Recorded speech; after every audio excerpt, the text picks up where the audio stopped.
이 세상에 수많은 교회들이 있고 또 예수 믿는다고 하는 그리스도인들이 있습니다. 그 중에 우리 주님 앞에 기쁨이 되어지는 교회, 수많은 교회들 가운데서도 주님이 기억하시고 사용하시는 교회는 어떤 교회이겠습니까?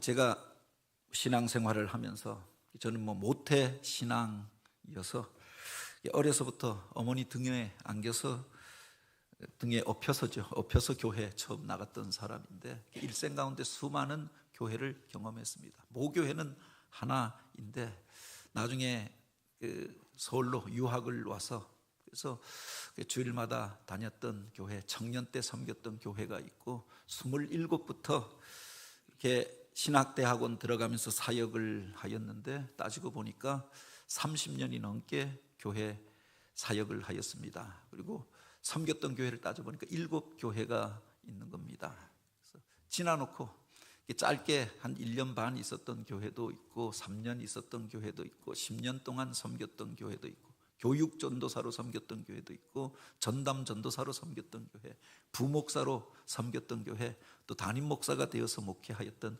교회도 있습니다. 여러 교회들을 지나왔지만 그렇게 잊을 수 없는 교회들이 있죠. 그 교회만 생각하면 늘 감사하고 또 연약한 자를 세워서 또 그렇게 그 길을 열어주었던 교회, 그 속에서 사랑을 베풀고 또 위에서 기도해 주셨던 그런 분들을 기억하게 되어집니다.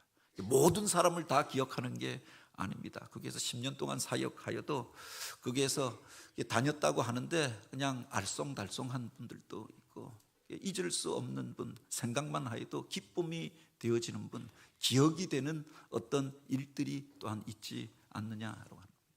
우리 하나님의 마음에도 그렇지 아니할까? 전지전능하시고 모두 다 아시지만 주님의 마음에 그렇게 기억이 되어지는 사람, 내가 너를 잊지 아니하노라, 그리고 기뻐하시는 그 사람, 그런 교회는 과연 어떤 교회이겠는가라고 하는 겁니다. 기독교 세계관에 대하여 가르치는 학자로 유명한 우리 양승훈 교수가 쓴 물에 빠져 죽은 오리라고 하는 책이 있습니다.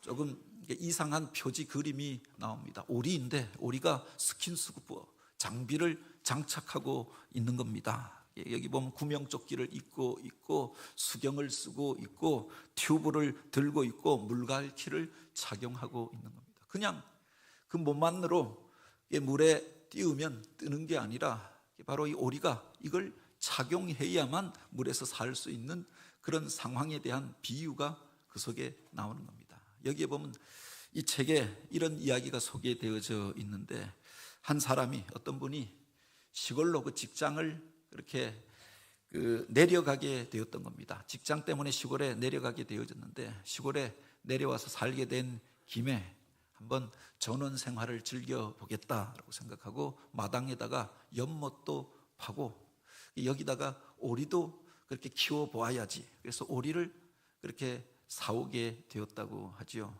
아직 연못에 물이 채워져 있지 않아서 그래서 그 집에다가 큰 구박에다가 그래서 그곳에 물을 채워서 일단 사온 오리를 그곳에 띄워 놓은 겁니다. 그리고 이 연못에 물이 차면 여기서 살게 해야지 생각하고 그곳에다가 오리를 두었는데 그 다음 날 나가 보니까 사왔던 그 오리가 그 물에 빠져서 그 물로 이렇게 채워져 있었던 그곳에 그가 물통에서 침몰해서 죽어 있는 겁니다.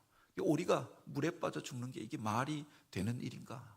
그래서 그가 그 오리를 판 집에 양계장에 찾아가서 아니 이곳에서 분명히 멀쩡한 오리를 사왔는데 오리가 물에 빠져 죽는 게 말이 되느냐? 병든 오리를 판 게 아니냐? 항의를 했다라고 하는 겁니다. 그랬더니 그 주인이 그 이야기를 들려주었다라고 하죠. 그 양계장에서 부화될 때부터 나왔던 오리였는데 한 번도 물에 나가본 적도 없고 물에 떠본 적도 없고 헤엄을 쳐본 적이 없는 오리였던 겁니다. 그냥 양계장 안에서, 우리 안에서 주인이 던져주는 먹이만 먹고 살았던 오리였습니다. 그러니 수영하는 법을 몰랐다, 배운 바가 없다, 본 것도 없었다라고 합니다. 뿐만 아니라 이 오리가 물에서 뜨려고 하면은 그 날개 죽지 밑에서 기름이 이렇게 나오는데, 마치 땀샘이 있어서 그렇게 땀이 나오는 것처럼 기름이 그곳에서 새어 나오는데, 그 줄이로 부리로 이것을 온몸에다 이렇게 바르면 그 기름기가, 그렇게 윤기가 자르르 흐르는 몸이 된다. 깃털에 물이 스며들지 않고 물 위에 뜨게 되어지는데, 이런 것을 본 바도 없고 이런 습관을 훈련받고 배운 바가 없더라라고 하는 겁니다. 그래서 물에다 그냥 띄워놓으면 자연히 살 것이다 라고 생각했는데, 시간이 지나니까 물이, 깃털이 그 물에 젖어가지고 점점 무거워지니까 허우적거리다가 물에 빠져서 죽어버렸다라고 하는 겁니다. 오리인데 물에 빠져 죽은 겁니다. 이게 말이 되어지지 않잖아요. 이것에 비유하면서 오늘날 이 세상을 살아가는 성도의 모습에 대하여 이야기를 하는 겁니다. 성도인데 성도같이 않게 살아가는, 거룩하지도 않고 세상 가운데서도 구별함을 잃어버린 성도들의 모습. 교회인데 교회의 역할을 감당하지 못하고 세상 가운데서 빗댄 사명을 감당하지 못하는 교회의 모습에 대한 그런 자성과, 또 어쩌면 그런 상징이 이 물에 빠져 죽은 오리 속에 담겨져 있는 게 아닌가. 그리스도를 닮은 모습으로 세상 가운데에서 기쁜 소식이 되어지고 평화의 소식을 전하는 일들을 행하여야 하는데, 그렇게 살아가는 것이 아니라 세상 사람들과 별반 다르지 않는 모습으로 무기력하고 무능력함으로 빠져버린, 세상에 침몰해 버린 성도들의 모습에 대한 비유가 바로 이 그림 속에 담겨져 있다라고 하는 겁니다.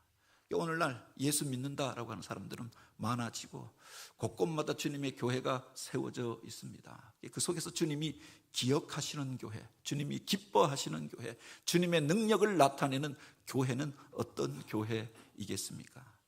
그 믿음의 모델처럼 되어지는 교회 중에 하나가 바로 오늘 우리가 이 본문에서 읽었던 데살로니가 교회입니다.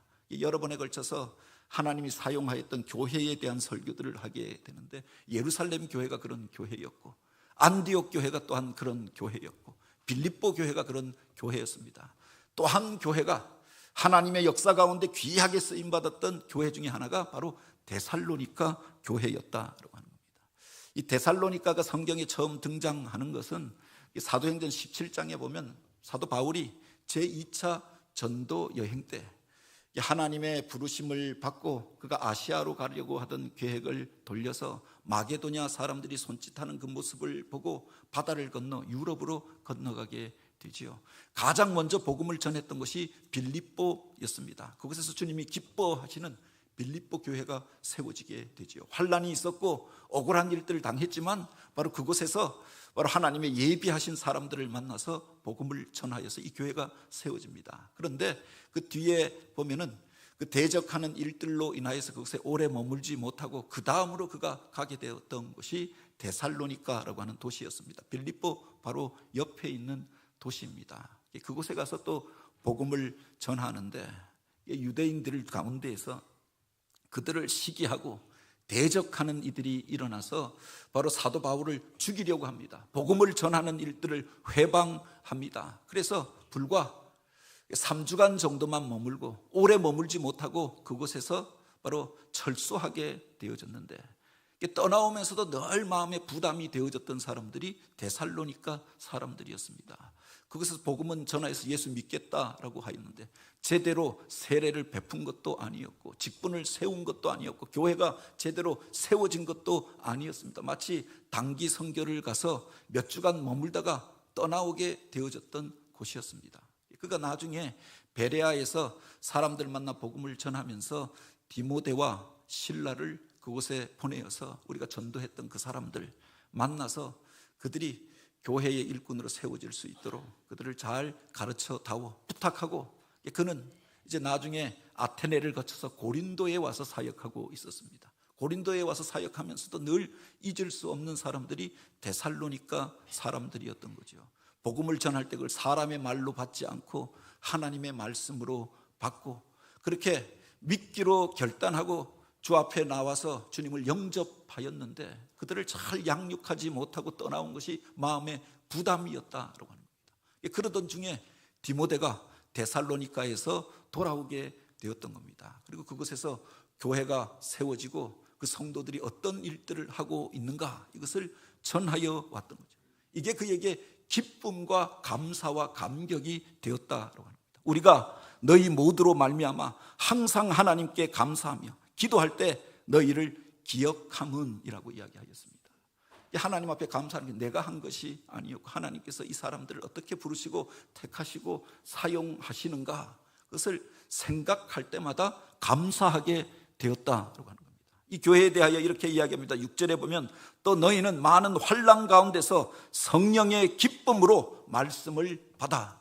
거기서 복음을 전하는 게 쉽지 않았습니다. 수많은 대적자들이 있었고 유대인들의 회방이 있었습니다. 그런데 그 속에서도 말씀을 순전함으로 받고 기쁨으로 영접하였던 그 사람들, 잊을 수가 없는 사람들이었던 거죠. 그런데 7절에 보면 또 이렇게 기록하고 있습니다. 바로 그러므로 너희가 마게도냐와 아가야의 모든 믿는 자의 본이 되었느니라. 주의 말씀이 너희에게서부터 마게도냐와 아가야에 들릴 뿐 아니라 하나님을 향하는 너희 믿음의 소문이 각처에 퍼진 거로 우리는 아무 말도 할 것이 없노라 라고 고백하고 있는 겁니다. 그들이 예수 믿기로 시작한 이후로 그 믿음으로 행하였던 여러 가지 일들을 들을 때 좋은 소문들이 들려져 오는 겁니다. 그 교회 하나 겨우 세우는 것으로 끝난 것이 아니라 마게도냐에 수많은 교회가 있었는데 그 속에서 본이 되어지는 교회였다. 그리스에 마케도냐와 아가야와 여러 지방이 있는데 그곳에 있는 유럽에 있는 많은 교회들의 본이 되어지는 교회로 세워졌음을 이야기하는 겁니다. 보통 사도 바울이 어느 교회에 편지를 쓸 때에는 그 앞에 보면 그들에게 평안의 인사를 전하고 그들 안에 있는 장점들에 대하여 이야기합니다. 그런데 뒤에 보면은 사실은 그들에게 전하고자 했던 메시지가 그 뒤에 담겨져 있지요. 너희가 바로 이와 같이 믿음을 떠나서 행하는 일들에 대하여 돌아보라. 너희 안에 갈등이 있고 분쟁이 있다고 하는 소식을 내가 들었노라 라고 이야기합니다. 너희가 그 첫사랑을 버린 것으로 인하여 안타까워하면서 이 편지를 썼노라 라고 이야기합니다. 너희 안에 있는 우상을 제하라 라고 이야기합니다. 바로 그들 안에 있는 어떤 문제에 대하여 진단하면서 때때로 책망하며 권면하는 글들을 덧붙여서 썼는데 이 데살로니가 교회를 향하여서는 이런 말이 없이 그렇게 이야기하고 있는 겁니다. 우리는 아무 말도 할 것이 없노라 라고 이야기하고 오히려 다른 교회에 보낸 서신에 보면 너희가 데살로니가 교회를 본받는 자가 되라 라고 이야기합니다. 많은 교회들 가운데서 믿음의 본을 보였던 교회, 하나님이 기억하시는 교회, 사도 바울이 그 사역 가운데 잊을 수 없었던 교회가 바로 이 데살로니가 교회였다.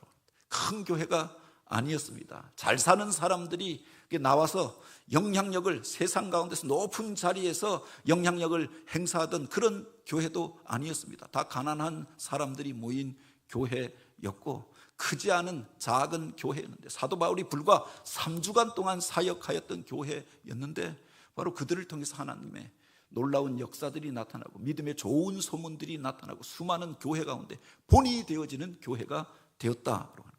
어떻게 그 교회가 하나님이 기억하시는 교회가 되고 하나님이 사용하시는 교회가 되었는가라고 하는 겁니다. 이것을 잘 표현해 주는 말씀이 우리가 잘 알고 있는 데살로니가 전서 1장 3절 말씀입니다. 데살로니가 전서 1장 3절 말씀 우리 같이 한번 읽어 보시겠습니다. 너희의 믿음의 역사와 사랑의 수고와 우리 주 예수 그리스도에 대한 소망의 인내를 우리 하나님 아버지 앞에서 끊임없이 기억함이니. 바로 그들 안에 이런 것이 있었다라고 합니다. 그게 그 환난을 이기게 하였고 그것이 수많은 교회 가운데서 하나님의 역사를 나타내는 배경이 되어졌고 하나님 앞에 기억된 바가 되었다라고 말하는 겁니다. 성도를 성도되게 하는 가장 중요한 요소가 세 가지라고 이야기합니다. 믿음과 소망과 사랑, 이것은 항상 있을 것인데 그 중에 제일은 사랑이라고 하였습니다. 그런데 이 교회는 이 정도가 아니라 예수 믿는 것 정도 그리고 사랑으로 그렇게 살고자 노력하는 정도, 하나님 나라에 대한 소망을 품고 사는 그 정도가 아니라 여기에 덧붙여진 것들이 있었던 것들을 보게 되지요. 여기에 보면 이렇게 얘기합니다. 믿음의 역사와 사랑의 수고와 우리 주 예수 그리스도에 대한 소망의 인내를 하나님 앞에서 기억함이니라고 했습니다. 하나님이 기억하시는 것들, 이게 다른 성도들도 가지고 있는 그것 정도에서 더 넘어선 그 무엇을 가지고 있는 교회였다라고 하는 겁니다. 그 첫 번째가 바로 이것이죠. 우리가 잘 알고 있는 믿음의 역사를 가진 교회였다라고 하는 겁니다. 한 교회가 세워지기 위하여서는 믿음의 역사가 필요하잖아요. 믿음으로 주님 앞에 나와 헌신했던 어떤 사람들 때문에 교회가 세워지고 하나님의 역사가 시작되어지는 것 아닙니까? 믿음이 없이는 하나님을 기쁘시게 못하나니 하나님 앞에 나아가는 자는 그가 반드시 계신 것과 그가 자기에게 나오는 자에게 상 주시는 이심을 믿어야 할지니라 라고 했습니다. 하나님께서 기억하시는 게 무엇인가? 믿는 자들이 하나님 앞에 나오고 하나님의 역사 가운데 쓰임받는 줄 믿으시기 바랍니다.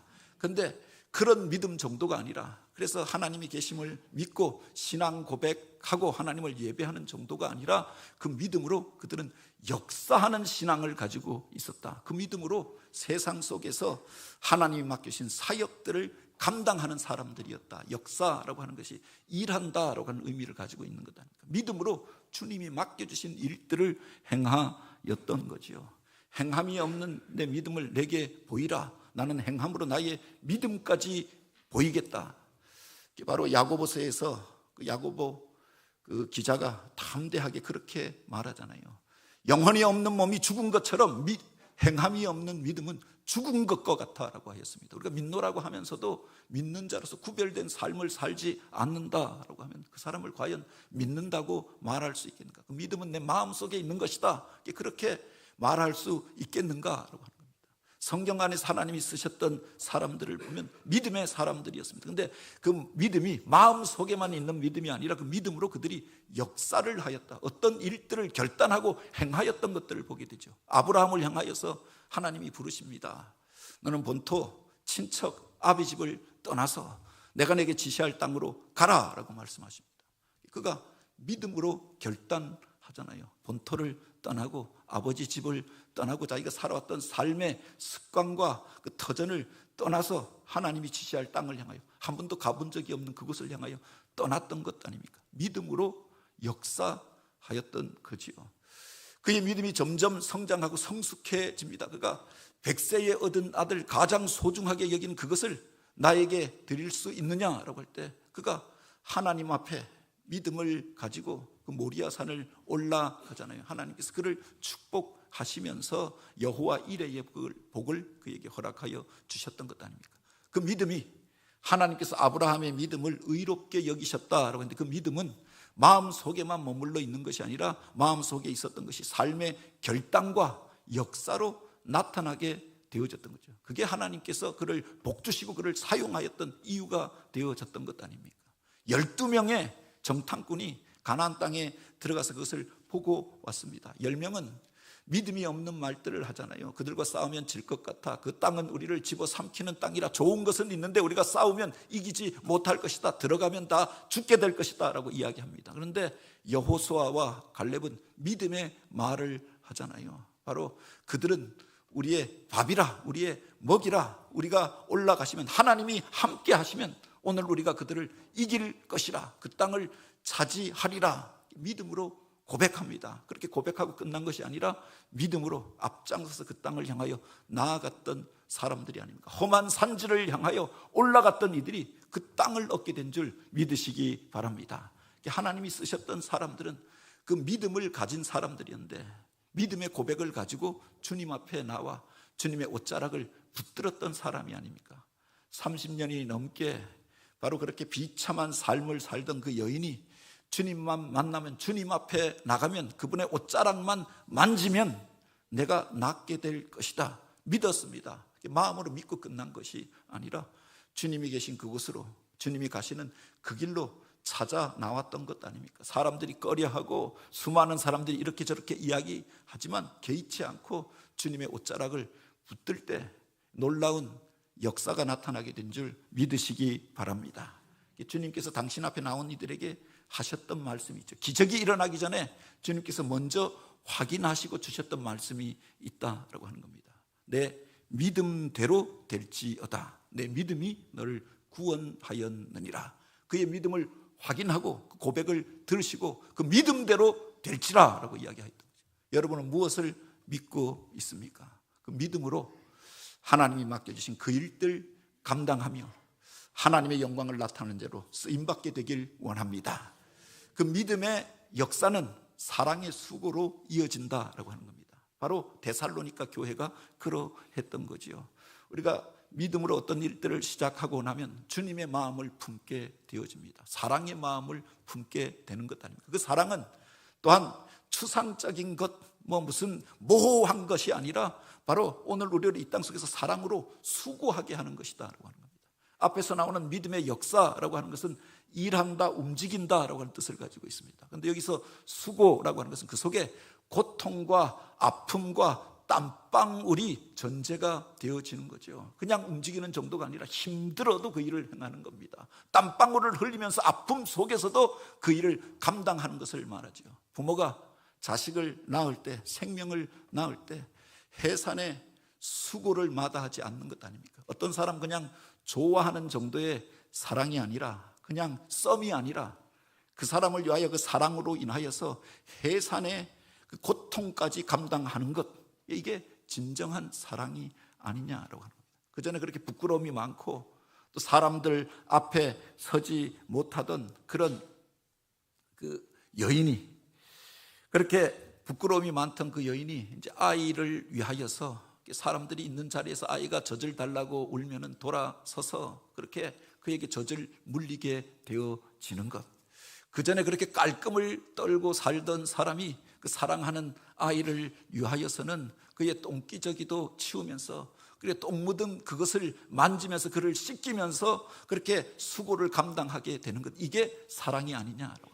오늘날 사랑에 대해서는 많이 이야기합니다. 그런데 바로 이 사랑으로 인한 수고에 대하여 감당하고자 하는 사람들은 많지 않은 시대가 아닙니까? 그걸 사랑이라 할 수 있겠는가? 진정한 사랑은 바로 이와 같은 수고를 포함한 것이다라고 하는 겁니다. 데살로니가 교회가 그렇게 하였다라고 합니다. 예수 믿기로 결단하고 주님의 마음을 품고 주님 맡겨주신 사역들을 감당합니다. 사랑의 수고를 마다하지 아니하였다. 서로가 서로를 도우면서 사랑의 공동체를 이루게 되어집니다.